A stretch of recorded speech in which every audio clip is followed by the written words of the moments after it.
천 년 전에는요, 그 예수님이 십자가에서 죽으시고 부활하신 것을 직접 목격한 사람들이 있었습니다. 예수님이 부활을 직접 목격한 사람들은 최소 500명이 넘잖아요. 예수님의 부활을 목격한 500명의 그런 이름들이 성경에는 다 언급되어져 있지 않지만 성경을 보면 예수님의 부활을 직접 목격한 사람들의 이름이 열거가 되어져 있어요. 몇몇 사람들이 그렇게 나와 있습니다. 예수님의 어머니 마리아와 살로메와 막달라 마리아와 글로바의 아내 마리아와 요한나와 또 예수님의 제자들의 이름, 예수님의 제자들과 예수님의 친동생이었던 야고보와 사도 바울, 또 엠마오로 향하고 있던 글로바, 이런 사람들의 이름들이 언급이 되어져 있습니다. 성경에 예수님의 부활을 목격한 사람들의 이름이 이렇게 기록이 되어져 있다는 것은요, 그만큼 부활이 확실하다라는 그런 증거가 되겠습니다. 예수님의 부활이 확실하지 않다면 자기의 이름이 성경에 기록되는 것을 아마 좋아하지 않았을 것입니다.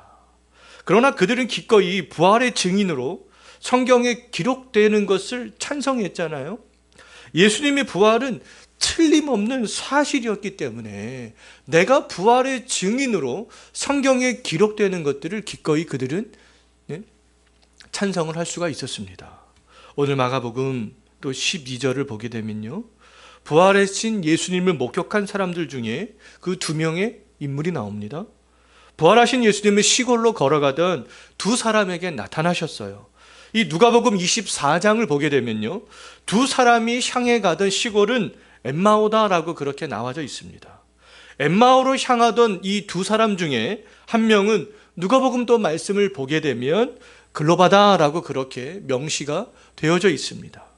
부활하신 예수님은 엠마오로 향하던 두 제자에게 그럼 어떤 모습으로 나타나셨는가? 12절 한번 보십시오. 어떤 모습으로 나타났다고 12절에서 말씀하고 있습니까? 이전과는 다른 모습으로 나타나셨다, 이렇게 말씀하고 있어요. 이전과는 다른 모양으로 부활하신 예수님이 나타나셨다라고 그렇게 했지만, 근데 부활하신 예수님의 몸은 죽기 전의 몸, 그 몸과 다른 몸은 아니잖아요. 부활하신 예수님의 몸은요, 손과 옆구리에 상처가 있는 몸이었습니다. 도마가 직접 그것을 확인했잖아요. 예수님의 제자들도 직접 그 모든 것들을 확인했습니다. 그럼에도 엠마오로 가는 제자에게 예수님이 다른 모양으로 나타나셨다라고 말하는 것은요, 우리가 좀 두 가지로 생각을 해볼 수가 있어요. 첫 번째로는 누가복음 24장 16절 말씀을 통하여서 우리가 생각해 볼 수 있습니다. 엠마오로 가는 제자들의 그 눈이 가리워져 있었다라고 누가복음을 보게 되면 그렇게 말씀하고 있어요. 부활하신 예수님의 몸은 십자가에서 죽으실 때와 동일했지만 그들의 눈이 가리워져 있었기 때문에 부활하신 예수님을 알아보지 못한 것이었던 것입니다. 자, 두 번째는요, 엠마오로 향하던 두 명의 제자 외에 부활하신 예수님을 만난 다른 사람들을 살펴봄으로써 우리가 생각을 해볼 수 있습니다. 엠마오로 가던 두 명만 부활하신 예수님을 알아보지 못한 것은 아니었어요. 예수님의 부활을 목격한 사람들의 공통점들은요, 부활의 소식을 들었을 때에 아니면 또는 부활을 목격했을 때에 예수님의 부활을 다 처음에는 믿지 않았다는 겁니다. 막달라 마리아는 부활하신 예수님을 처음 만났을 때에 동산지기인 줄 알고 착각했습니다.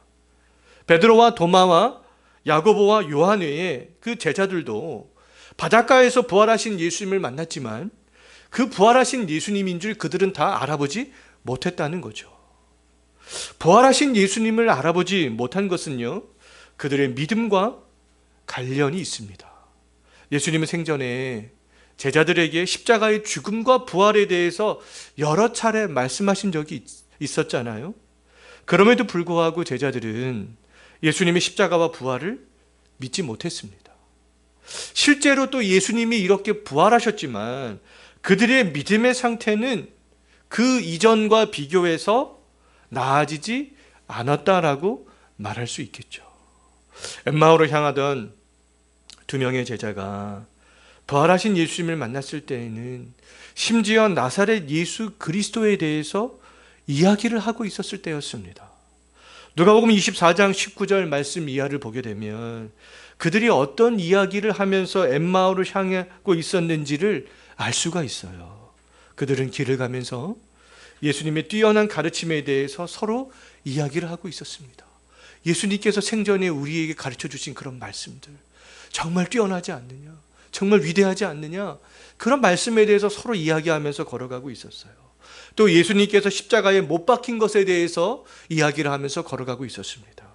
그들은 예수님이 이스라엘을 또 속량하기를 그렇게 소망하는 마음으로 그런 대화를 하면서 걸어가고 있었어요. 그들은 여자들을 통해서 또 예수님이 부활하셨다라는 소식을 이미 들어서 또 알고 있었습니다. 엠마오로 향하던 두 명의 이 제자는요, 예수님에 대해서 이미 모든 것들을 다 알고 있었고 예수님이 부활하셨다라는 그런 소식까지 들었어요. 그럼에도 불구하고 그들은 예수님의 부활을 확신하지 못하고 있었던 것이죠. 자, 현재 우리들은 어떻습니까? 엠마오로 향하던 이 두 제자의 모습이 우리의 현재 모습일 수 있다는 거죠. 우리들도 엠마오로 향하던 이 두 명의 제자처럼 예수님의 가르침, 십자가의 고난, 예수님의 그 죽음, 예수님의 그런 속량, 예수님의 부활 이미 다 알고 있을 수 있다는 거예요. 그럼에도 불구하고 우리의 눈이 가려져 있어서 부활하신 예수님을 마음으로부터 알아보지 못하고 확신하지 못할 수 있습니다. 바닷가에서 부활하신 예수님을 만났던 7명의 제자들처럼 부활에 대한 믿음이 아직까지 부족하여서 부활하신 예수님을 확신하지 못할 수도 있어요. 그럼에도 불구하고 중요한 것은 뭐냐면 부활하신 예수님께서 제자들에게 찾아가신다는 겁니다. 찾아가신다는 거예요. 그것도 반복적으로 찾아가신다는 겁니다. 저는 지금도 동일하다고 생각합니다. 부활하신 예수님은 지금도 반복적으로 하나님이 택한 자녀들에게 찾아가신다는 것이죠. 왜 찾아가시겠습니까?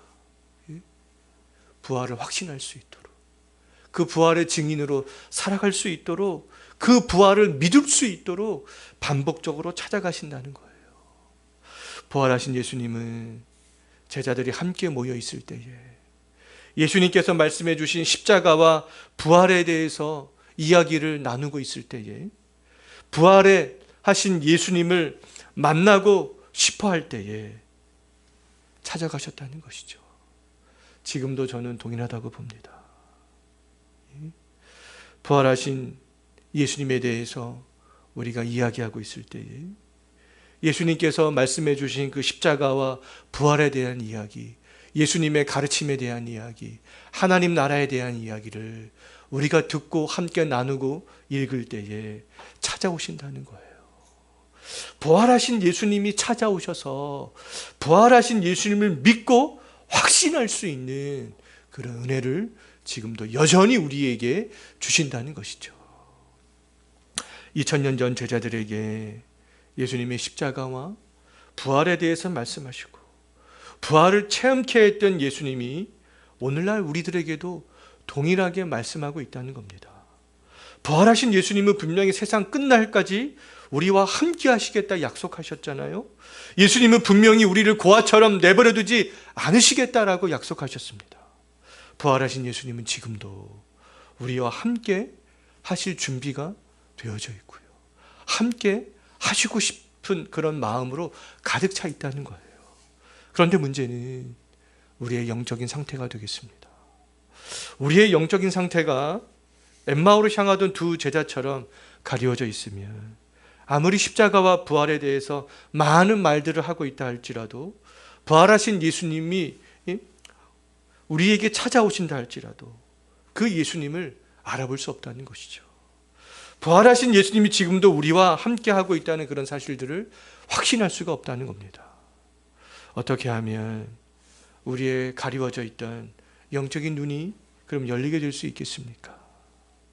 엠마오로 향하던 두 제자의 가리워져 있던 눈이 그럼 어떻게 열리게 되어졌는가? 그것들을 살펴보게 되면 우리의 영적인 눈이 가리워져 있다 해도 다시 열려줄 수 있는 그런 방편들을 찾을 수 있다는 거예요. 누가복음 24장 30절과 31절 말씀을 보게 되면요, 엠마오로 향하던 두 제자의 가려져 있던 눈이 어떻게 열려지게 되었는지 알 수 있습니다. 예수님께서는 엠마오로 향하던 두 제자와 함께 음식을 잡수셨어요. 함께 음식을 잡수시면서 떡을 떼어서 그들에게 나누어 주셨습니다. 그 순간에 그들의 눈이 밝아지게 되었다는 거예요. 예수님이 축사하시고 주신 떡을 받아 먹었을 때 가리워져 있던 그런 영적인 눈이 열리게 되었다는 겁니다. 그래서 이 영적인 눈이 열리게 되어서 부활하신 예수님을 그때야 비로소 알아볼 수 있게 되었던 것이죠. 예수님이 엠마오로 향하던 두 제자에게 축사하시고 떡을 떼어준 것은 무엇을 생각나게 합니까? 성찬 예식을 생각나게 하는 거잖아요. 예수님은 십자가에서 죽으시기 전날 밤 제자들과 최후의 만찬을 하셨습니다. 최후의 만찬 때에 떡을 떼어서 제자들에게 주어 먹게 하셨고요. 이 떡은 나의 몸이라고 말씀하셨습니다. 떡을 먹는 제자들을 향하여서 나를 기념하라 라고 말씀하셨잖아요. 떡을 기념하는 자들에게 또 세상 끝날까지 내가 너희와 함께 하시겠다 이렇게 약속하셨습니다. 우리가 성찬 예식을 할 때에 떡을 먹는 것은 예수님이 우리를 위해서 십자가에서 찢기신 그 몸을 기념하는 거잖아요. 떡을 기념하여 먹는 사람들에게 예수님은 영적으로 함께 하시겠다 그렇게 약속하셨습니다. 그렇기 때문에 이 성찬 예식은 아무나 참여할 수 없는 그런 예식이 되는 거죠. 부활하신 예수님은 모든 사람들에게 나타나지 않으셨습니다. 오직 미리 택한 자들, 즉 예수님과 함께 먹고 마신 사람들에게만 부활하신 예수님이 나타나셨다는 거예요. 하나님이 미리 선택하신 사람들로서 예수님의 죽음을 기념할 수 있는 그 사람들에게만 예수님께서 나타나셨다는 겁니다. 오늘 여기 있는 우리들은 성찬 예식의 의미를 아는 사람들이잖아요.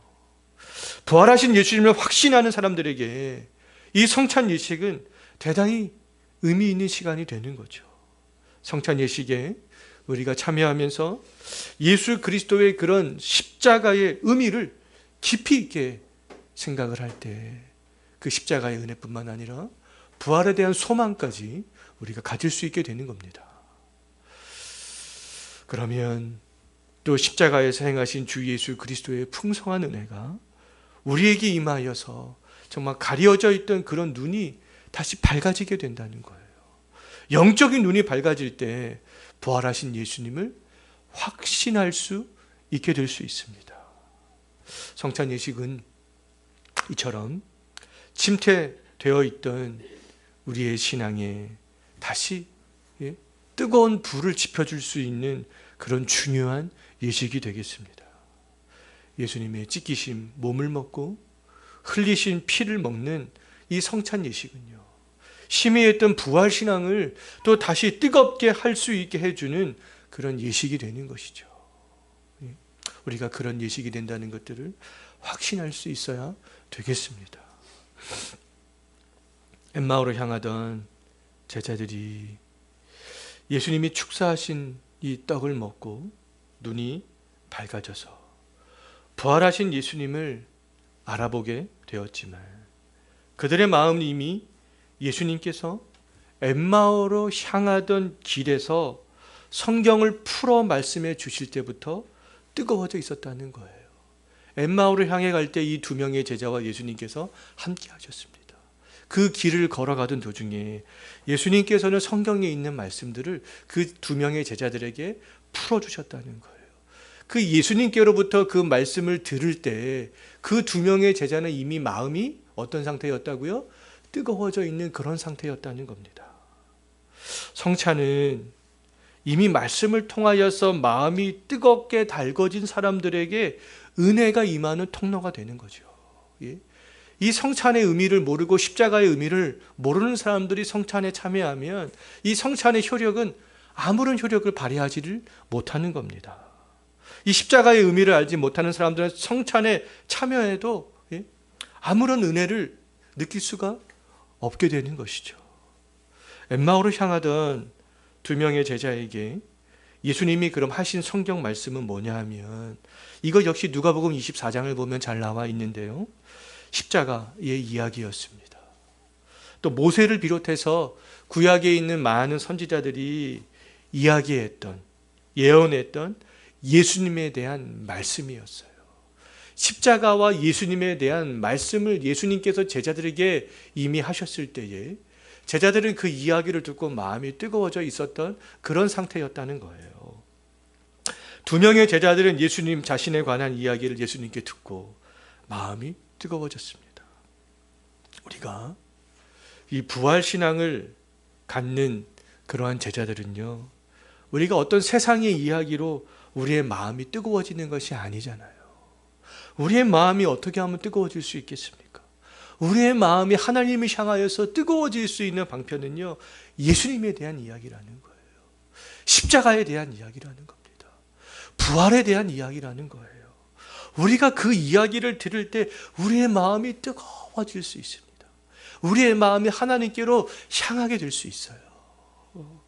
그래서 우리가 어떤 전도를 할 때에도 우리가 이 성경 이야기로 될까? 이 사람들이 우리가 전하는 이야기에 관심이 있을까? 예? 자신이 없는데 그들에게 좀 더 색다른 이야기를 해줘야 될 텐데 그들이 원하는 그런 이야기를 해줘야 될 텐데 그런 마음이 불끈불끈 올라오잖아요. 예?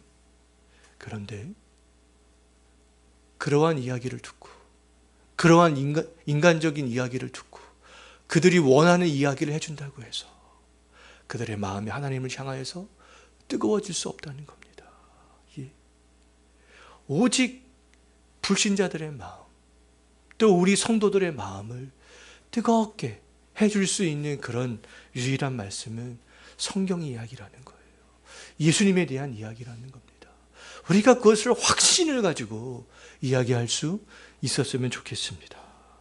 예수님의 십자가의 죽음과 우리가 또 부활을 믿고 확신하기 위해서는 말씀의 능력을 경험해야 되지 않겠어요?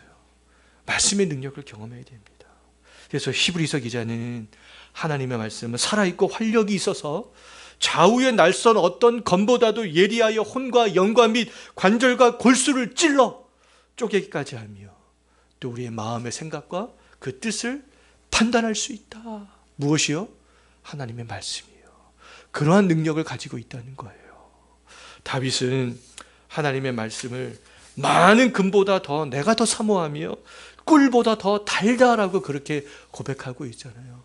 하나님의 말씀이 꿀보다 더 달다는 겁니다.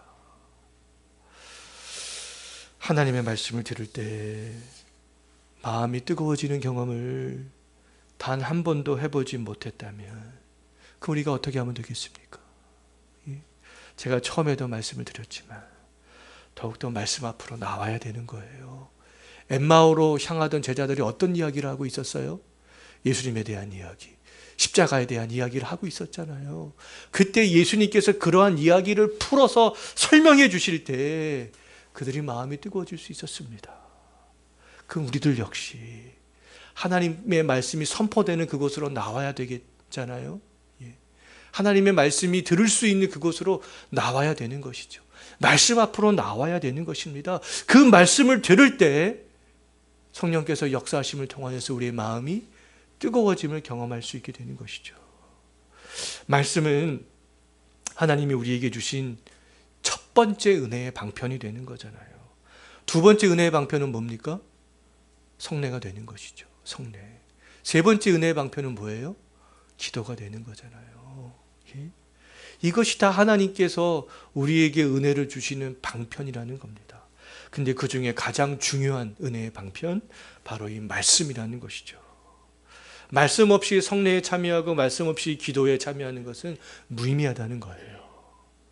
말씀을 들을 때 마음이 뜨거워지는 경험을 할 수 있도록 우리가 소망하면서 또 성령의 도우심을 받도록 그렇게 기도해야 되지 않겠어요?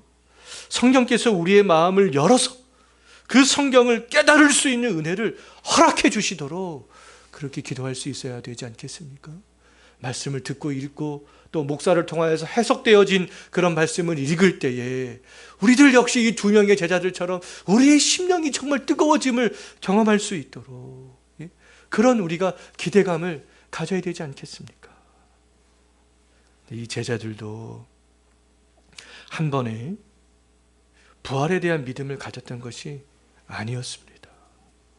예수님이 살아있을 때부터 부활하신 이후에도 그들은 수차례에 걸쳐서 십자가와 부활에 대한 말씀을 들었어요. 반복적으로 들었습니다. 그런데 그들은 반복적으로 들었지만 그 반복적으로 들을 때 그 말씀을 믿지는 못했어요. 그런데 또 믿지는 못했지만 그 말씀을 반복적으로 들을 때 어떤 변화가 왔습니까? 믿을 수 있게 되었다는 거예요. 십자가와 부활에 대한 말씀을 통해서 마음이 뜨거워지는 경험, 말씀이 꿀보다 단 경험, 말씀이 나의 혼과 영을 쪼갤 뿐만 아니라 우리의 마음의 생각과 뜻을 판단하는 그런 경험들을 할 수 있게 된다는 것이죠. 어떤 말씀을 들을 때요? 우리도 반복적으로 십자가와 부활에 대한 말씀을 들을 때요. 말씀을 소망하면서 들을 때 하나님은 분명히 엠마오로 향하던 두 제자에게 하셨던 것처럼, 그리고 바닷가에 있던 11제자에게 하셨던 것처럼 말씀을 소망하는 우리들의 마음을 열어서 성경을 깨닫게 하실 것입니다. 정말 우리가 그러한 기대감이 있었으면 좋겠어요. 우리의 자녀들이, 우리의 가족이, 또 다른 이웃이 이 십자가의 부활에 대한 이야기를 나를 통하여서, 이 교회를 통하여서 들을 때에 그 마음이 뜨거워지는 그런 경험들, 제자들처럼 그런 경험을 할 수 있었으면 좋겠다. 여자들처럼 그런 경험을 할 수 있었으면 좋겠다. 정말 우리가 그런 기대감을 먼저 가질 수 있었으면 좋겠습니다. 우리의 마음이 열려서 성경을 깨닫게 되면 부활하신 예수님을 우리가 확신할 수 있게 된다는 거예요.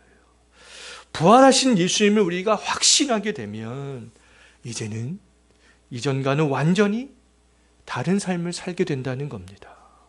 어떤 다른 삶을 살게 되는가? 마가복음 16장 13절 한번 보십시오. 마음이 뜨거워져서 부활하신 예수님을 확신하게 된 그 두 사람이 어떤 삶을 살게 됩니까? 제자들에게 부활하신 예수님을 만난 것을 뭐 합니까? 증거하잖아요. 내가 부활하신 예수님을 만났어. 증거합니다. 이러한 삶이 부활하신 예수님을 만난 사람들의 정상적인 삶의 모습인 거죠. 마음이 뜨거워져서 부활하신 예수님을 만나게 되면 가만히 있을 수가 없게 된다는 겁니다. 예수님의 무덤에서 부활하신 예수님을 만난 여자들은요, 부활하신 예수님을 증거하러 달려가잖아요. 막 뚠박질하기 시작합니다. 엠마오로 향하던 이 두 명의 제자가 부활하신 예수님을 만난 이후에 한 일은 부활하신 예수님을 또 다른 제자들에게 가서 증거하는 일이었어요. 부활하신 예수님을 만난 예수님의 제자들이 한 일도 또 역시 동일합니다. 부활하신 예수님을 증거하는 거였어요. 사도 바울 어떻습니까? 사도 바울 역시 마찬가지였잖아요. 다메섹 도상에서 부활하신 예수님을 만난 이후에 부활하신 예수님을 증거하는 사람이 되었습니다. 부활하신 예수님을 만난 사람들의 공통점은 다른 사람들에게 내가 만난 부활하신 예수님을 증거하고 싶은 욕구가 나의 의지와 상관없이 생겨나게 된다는 거예요. 생겨나게 된다는 겁니다. 내가 만난 부활하신 예수님을 만난 사람들에게 전해도, 근데 그들은 믿지 않을 수 있어요. 한 번에 믿지 않을 수 있습니다. 그러나 그들이 우리가 로마서 9장 말씀에서 살펴보았던 것처럼 예수님의 주권 가운데 선택되어져 있는 사람들이라면, 하나님의 약속의 자녀라면, 하나님께서 예정해 놓으신 그런 사람이라면 언젠가 그들의 마음이 열려 이 성경을 깨닫게 되는 날들이 있게 된다는 것이죠. 가리워져 있던 눈이 열리게 되는 그런 날들이 있게 된다는 겁니다. 이 마음이 뜨거워짐을 경험하는 그런 날들이 있게 된다는 거예요. 자, 말씀을 통해서 마음이 뜨거워짐을 경험하고 이 성찬 예식을 통해서 십자가에서 죽을 때와 다른 모습으로 오신 예수님을 확신하게 되었다면, 엠마오를 향하던 이 두 명의 제자처럼, 예수님의 무덤에 있던 그 여자들처럼, 또 제자들처럼, 사도 바울처럼 부활하신 예수님을 우리가 온전히 증거할 수 있는 한 주간이 되시기를 바랍니다. 기도하겠습니다.